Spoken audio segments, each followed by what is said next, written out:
যোৱা কিছুদিনত আমাৰ সমষ্টিত কৃষিৰ ওপৰত গুৰুত্ব আৰোপ কৰি বিশেষকৈ বনমজা, আঠিয়াবৈ, মলং আদি অঞ্চলত খুব ভাল খেতিৰ ওপৰত আমাৰ ডেকা ল'ৰা ছোৱালীসকলে কাম কৰা আৰম্ভ কৰিছে আৰু এনেকুৱা প্ৰচেষ্টা আমি প্ৰত্যেকখন গাঁৱতে কৰিব পাৰোঁ। চৰকাৰে প্ৰত্যেকটো পজিটিভ চিন্তাকে সহায় কৰিব। দুগ্ধ উৎপাদনৰ ক্ষেত্ৰতো আমি বহুত ব্যৱস্থা হাতত লৈছোঁ।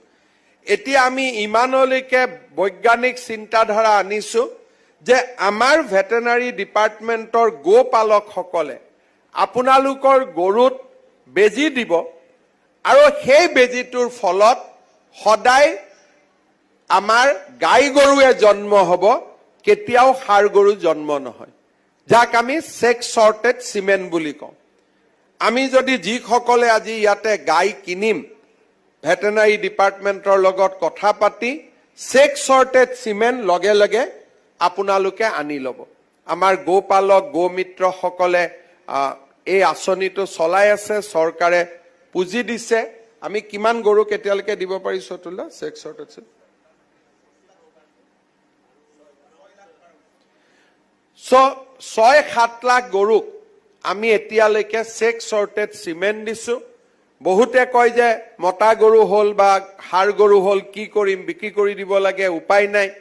বহুত আমি দেখা পাওঁ।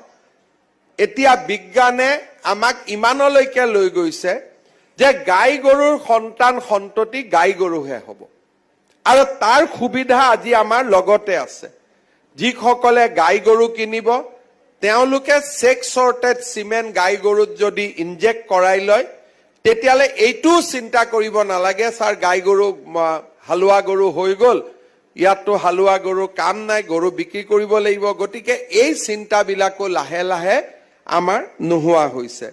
মই জিলা আয়ুক্ত মহোদয়ক অনুৰোধ কৰিম যে এই গোটেই আমাৰ কৃষকসকলক লৈ আজি যিসকল উপকৃত হৈছে তেওঁলোকৰ লগত আলাপ আলোচনা কৰি টকাখিনি যাতে শুদ্ধ ব্যৱহাৰ হয় তাৰ বাবে প্ৰচেষ্টা কৰিব।